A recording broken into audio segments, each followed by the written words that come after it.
All right, all right. Welcome to the first and only installment of the DEVE podcast. I'm Martin, one of the hosts and your chair people, and I'm together with my lovely co-chair. Spyridoula from Greece. So this is one of the parts of the topic overview that we have been working on, and it's a little bit of a podcast that you can plug in, tune in, and listen to a bit.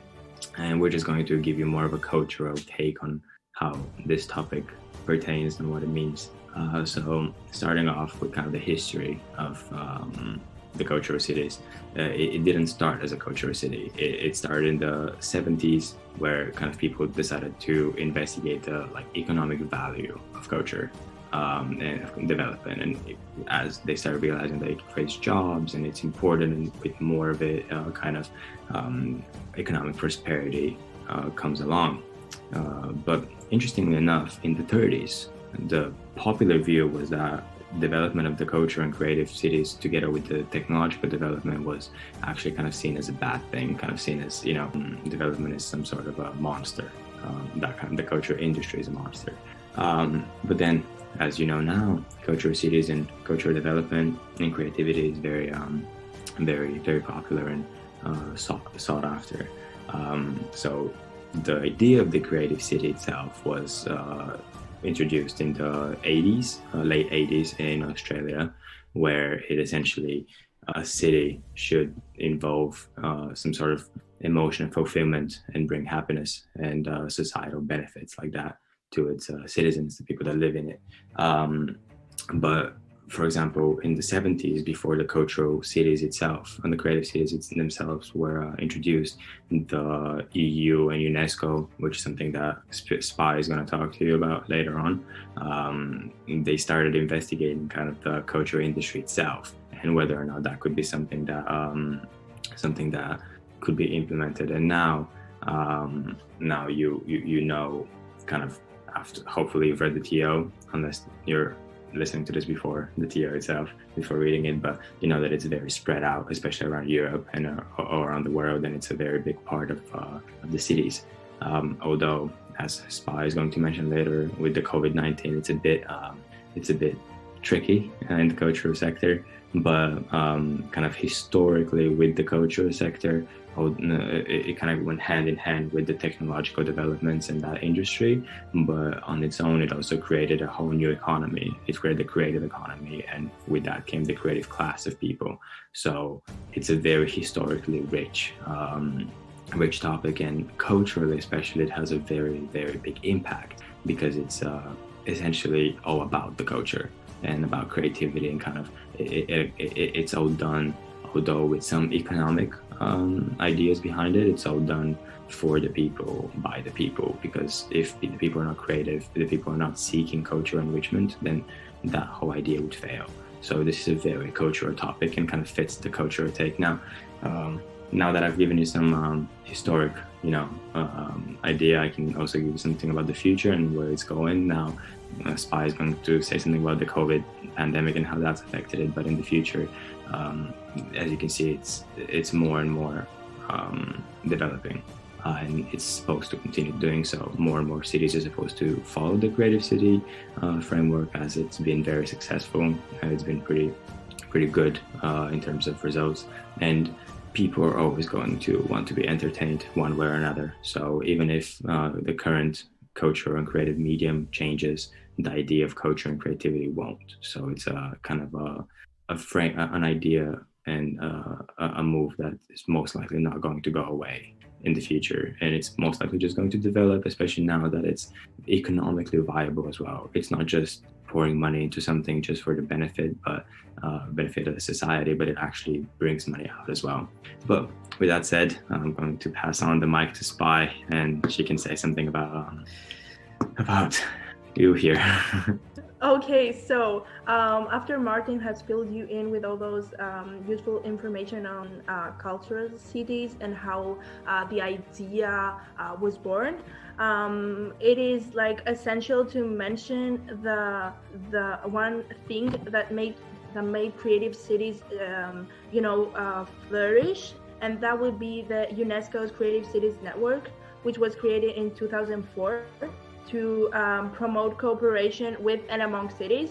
And yeah, there are 2,046 cities right now in that network, and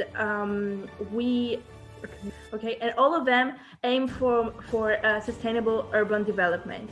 Okay, so this network we're talking about covers 7 creative fields, and that would be crafts and folk arts, media arts, film, design, gastronomy, literature, and music.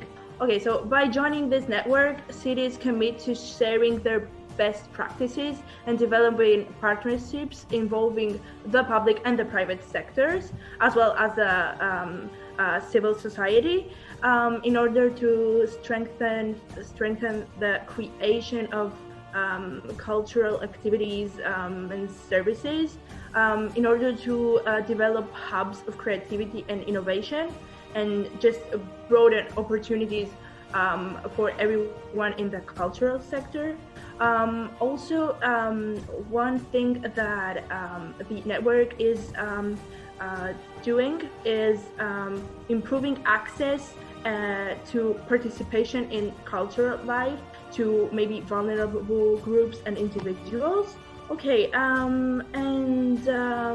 what else? Okay, so right now, as you may have all noticed, the COVID-19 pandemic has been a great struggle for everyone, and for creative cities as well. So the COVID-19 pandemic is affecting people everywhere, and the culture sector has in many ways come to a standstill.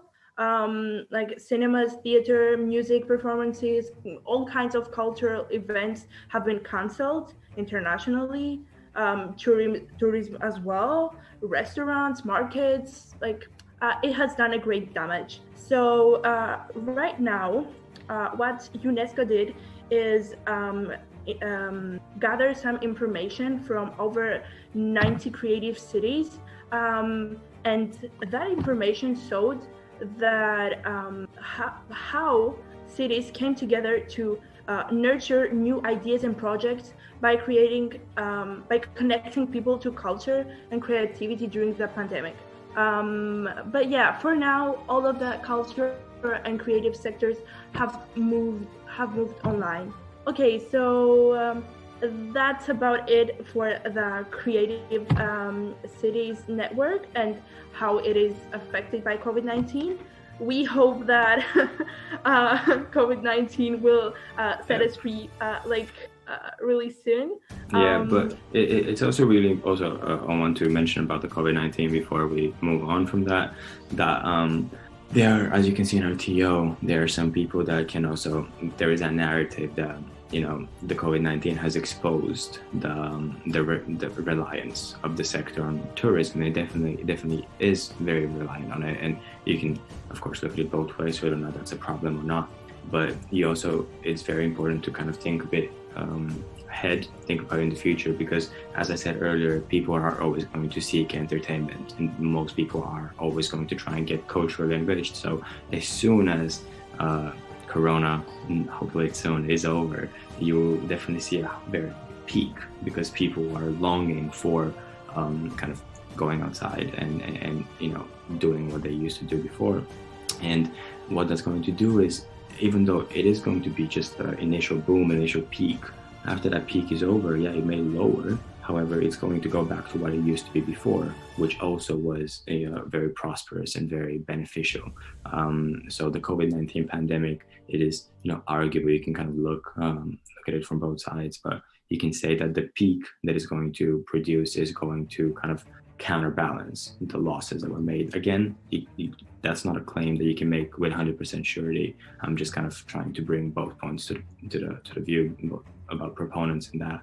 But in terms of kind of the cultural impact that Corona has had and this Creative Cities Network has experienced during the pandemic, you can see, I mean, Spy and I both have spoken about how, you know, it's not great. We both want to do stuff. We want to go to, you know, creative things, concerts, museums, especially Spy being in Greece, which is a very cultural country.